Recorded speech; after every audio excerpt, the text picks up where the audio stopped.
Tu n'as pas choisi ton enfer. Tu as seulement appris à y survivre avec les moyens que la douleur t'a laissés. Et c'est peut-être cela qui dérange le plus. Non pas l'addiction elle-même, non pas la répétition, non pas cette force qui revient au moment précis où tu croyais avoir repris le contrôle, mais le fait plus humiliant encore, quelque chose en toi a compris, avant ta volonté, que tu ne savais plus comment habiter ta propre vie sans anesthésie. Il ne s'agit pas seulement d'une faiblesse. Ce mot est trop pauvre, trop commode, trop moral. Il permet aux autres de détourner les yeux sans se sentir complice. Il permet aussi à celui qui souffre de se condamner plus vite que nécessaire, comme si la condamnation pouvait remplacer la compréhension. Mais une compulsion ne naît pas dans le vide. Elle ne descend pas sur un être intact comme une malédiction arbitraire. Elle se forme là où une partie de l'existence est devenue impossible à sentir sans secours. Avant le geste qui détruit, il y eut quelque chose qui n'a pas été accueilli. Avant la substance, l'écran, la nourriture, l'alcool, le corps étranger, l'excès, la fuite répétée, il y eut une absence. Pas toujours spectaculaire. Pas toujours visible. Parfois même élégante, propre, silencieuse. Une absence qui ne ressemble pas à un traumatisme lorsqu'on la raconte, mais qui laisse dans le corps une organisation entière de la peur. L'enfant ne dit pas « je suis en train de me fragmenter ». Il apprend seulement à ne plus attendre. Il apprend à se contracter avant d'être rejeté. Il apprend à deviner les humeurs, à disparaître au bon moment, à sourire quand quelque chose en lui demande secours. Plus tard, on appellera cela personnalité. On dira qu'il est réservé, excessif, sensible, froid, brillant, instable, difficile. Presque personne ne verra la mécanique ancienne sous le caractère. Presque personne ne verra que ce qu'on appelle un défaut fut peut-être d'abord une stratégie de survie. C'est ici que la question doit être retournée. Non pas « pourquoi cette addiction ?» Cette question arrive trop tard, et souvent avec trop de mépris. Elle regarde la surface, le comportement, la conséquence. Elle observe l'incendie en oubliant de demander ce qui a été abandonné assez longtemps pour brûler. La question réelle est plus nue. Pourquoi cette douleur a-t-elle eu besoin d'un refuge aussi coûteux ? Pourquoi le silence intérieur est-il devenu si insupportable qu'il a fallu lui opposer une substance, une habitude, une excitation, une fatigue organisée ? Pourquoi le retour à soi ressemble-t-il parfois à une menace ? Cette inversion change tout. Elle retire l'addiction du tribunal et la place devant un miroir. Cela ne l'excuse pas. Cela ne la rend pas noble. Cela ne transforme pas la destruction en profondeur romantique. Mais cela oblige à voir ce qui se cache derrière elle. Non pas seulement une recherche de plaisir, mais une tentative maladroite de ne pas être dévoré par ce qui n'a jamais été digéré. On croit souvent que l'être dépendant court vers quelque chose. Plus souvent, il fuit une sensation. Il fuit une chambre intérieure où l'air manque. Il fuit une mémoire qui n'a pas forcément d'image. Il fuit le moment où rien ne le distrait plus de lui-même. Il y a des douleurs qui ne crient pas. Elles organisent. Elles décident des désirs, des fatigues, des attirances, des refus, des humiliations répétées. Elles entrent dans le système nerveux, dans la posture, dans la respiration, dans le rapport au temps. Elles rendent l'attente insoutenable, le calme suspect, l'amour menaçant, la solitude toxique, la réussite dangereuse. Elles ne disent pas leur nom. Elles produisent seulement des gestes. Et l'on finit par croire que ces gestes sont soit. L'addiction commence souvent là, dans cette confusion entre ce que l'on est et ce que la blessure a exigé de nous.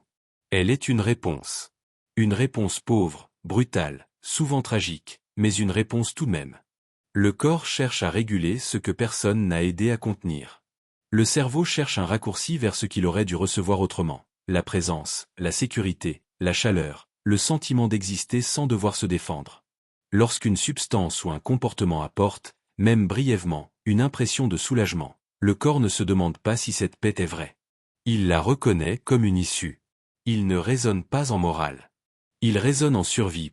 C'est pourquoi tant de discours sur la volonté échouent. Il parle à la partie consciente, alors que la compulsion vient souvent d'un étage plus ancien.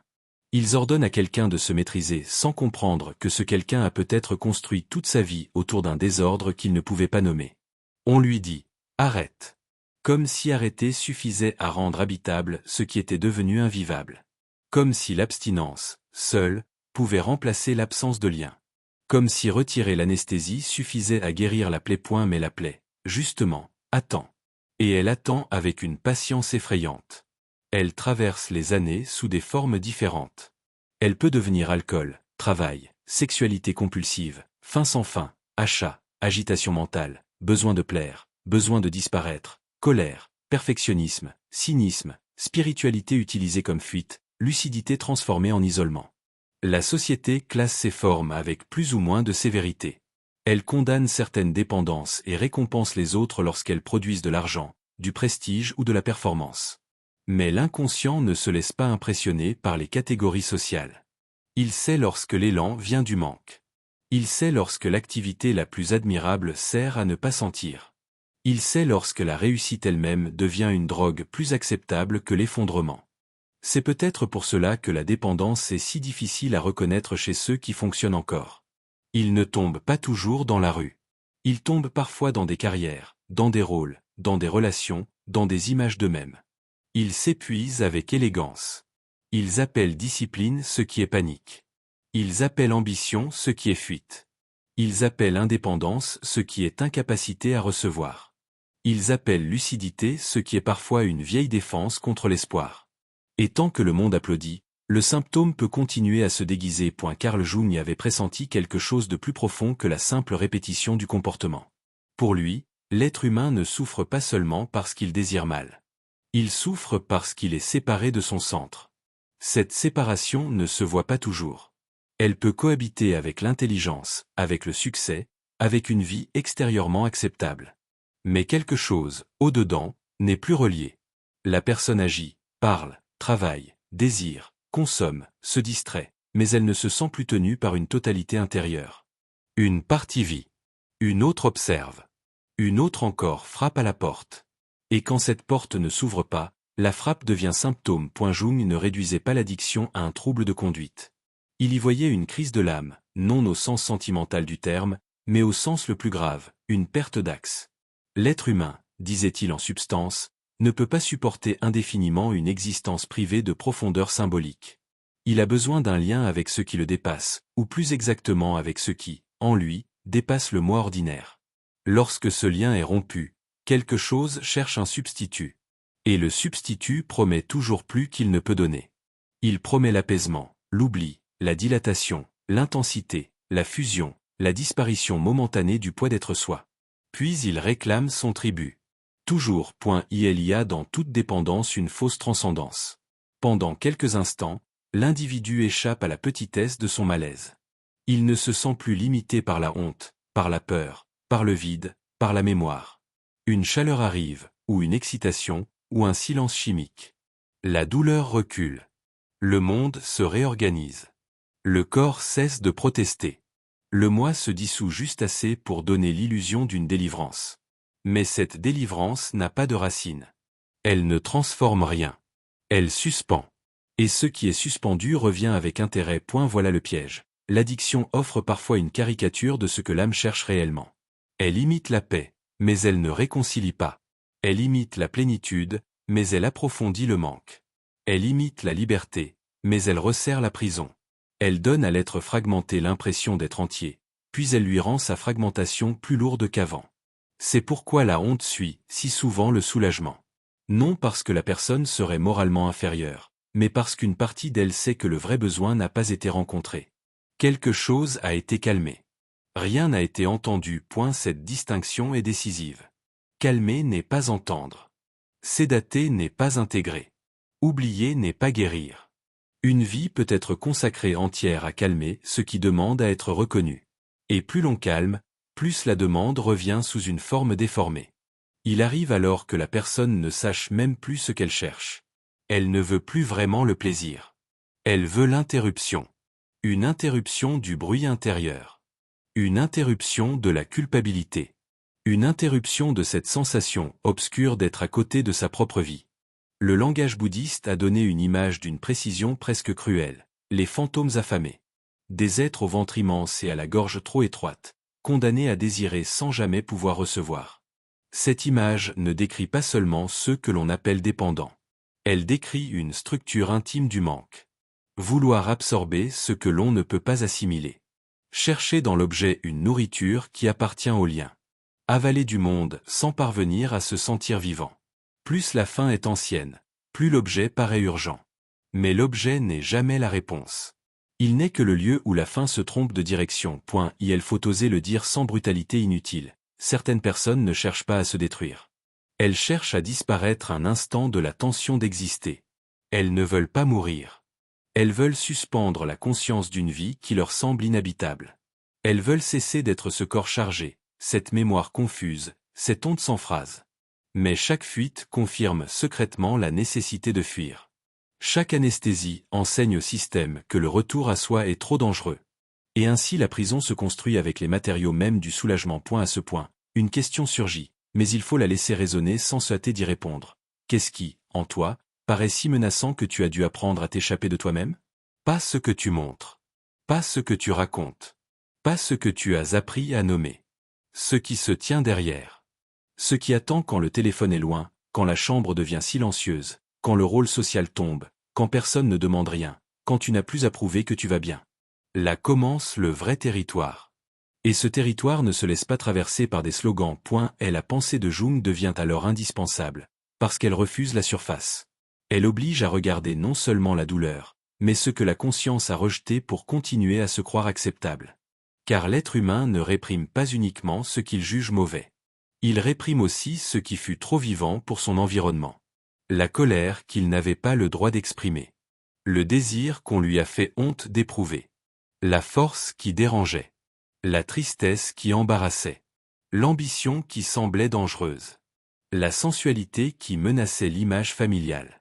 La lucidité qui rendait impossible l'obéissance.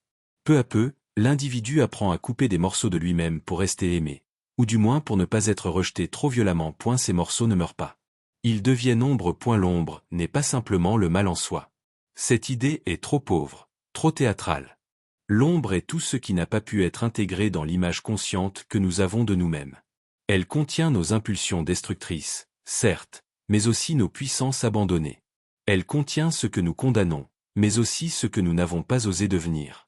Elle n'est pas seulement une cave obscure.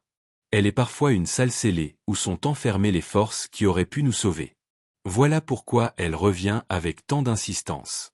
Non pour nous punir, mais parce qu'une totalité amputée cherche toujours à se recomposer. L'addiction peut alors être comprise comme une négociation désespérée avec l'ombre. Ce qui n'a pas le droit d'entrer par la porte de la conscience revient par les conduits souterrains. La rage devient intoxication. La solitude devient faim. La honte devient rituel secret. Le besoin d'intensité devient danger. La soif de lien devient dépendance affective ou chimique. Le désir de puissance devient autodestruction déguisée en liberté.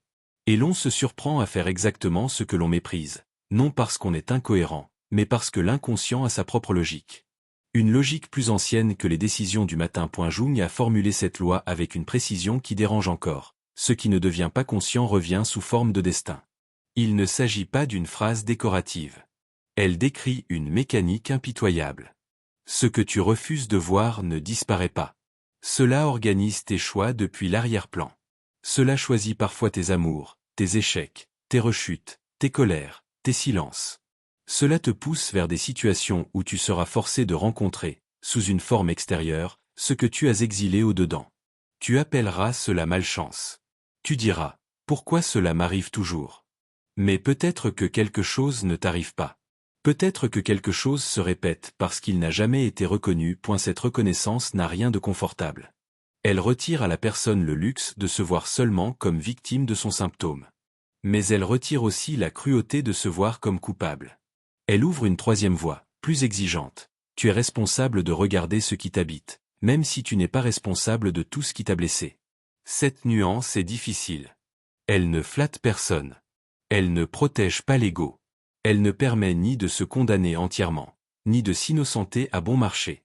Elle exige la maturité la plus rare, cesser de fuir sans transformer la lucidité en haine de soi. L'ombre se nourrit du refus. Plus tu veux être uniquement bon, pur, raisonnable, maîtrisé, plus ce qui n'entre pas dans cette image cherche ailleurs un passage. Celui qui ne veut jamais sentir sa colère finira parfois par la retourner contre lui-même. Celui qui refuse son besoin d'amour peut devenir froid, cynique ou dépendant en secret.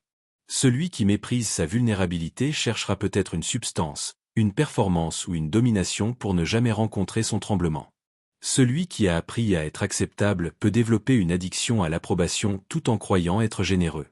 L'ombre aime les vertus qui ne se connaissent pas elles-mêmes. Elle y trouve des masques parfaits. Il serait donc trop simple de dire « l'addiction détruit la vie ». Plus profondément, elle révèle l'endroit où la vie n'a pas été vécue. Elle indique une zone de l'être restée hors du dialogue. C'est pourquoi elle résiste aux ordres. Elle ne disparaît pas simplement parce qu'on lui oppose une résolution. Elle demande une descente. Non une explication. Non une méthode en 5 étapes. Une descente. Vers la scène primitive du manque. Vers la honte qui a pris racine. Vers la peur de sentir. Vers ce moment où l'on a décidé, sans le savoir, qu'être pleinement soi coûterait trop cher. C'est là que beaucoup s'arrêtent. Non par paresse. Par terreur. Car descendre signifie perdre l'image que l'on avait réussi à tenir debout. Cela signifie admettre que la personne présentable, rationnelle, fonctionnelle, lucide, n'est peut-être qu'une façade admirable construite autour d'un enfant resté seul. Cela signifie comprendre que certaines réussites furent des fuites verticales. Que certaines relations furent des répétitions. Que certains choix furent moins des choix que des fidélités à une blessure. Cette découverte ne console pas. Elle déplace. Elle rend impossible le vieux mensonge. Et parfois, c'est le début de la liberté, non pas aller mieux, mais ne plus pouvoir se tromper de la même manière. L'addiction, vue depuis cette profondeur, cesse d'être un scandale moral pour devenir un document psychique. Elle dit quelque chose. Elle écrit dans le corps ce qui n'a pas pu être formulé dans la parole. Elle insiste là où l'histoire officielle reste muette.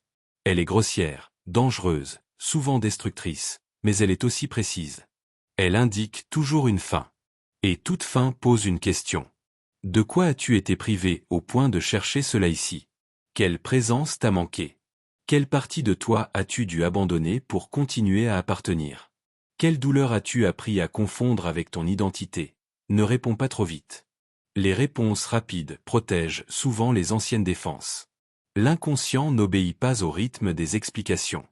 Il a besoin d'être approché comme une pièce obscure où l'on entre sans savoir d'abord ce qui s'y trouve. Trop de lumière, et tout se cache. Trop de force, et tout se contracte. Il faut une attention plus froide, plus patiente, presque impitoyable dans sa douceur. Regarder sans immédiatement corriger. Nommer sans immédiatement juger. Sentir sans immédiatement fuir.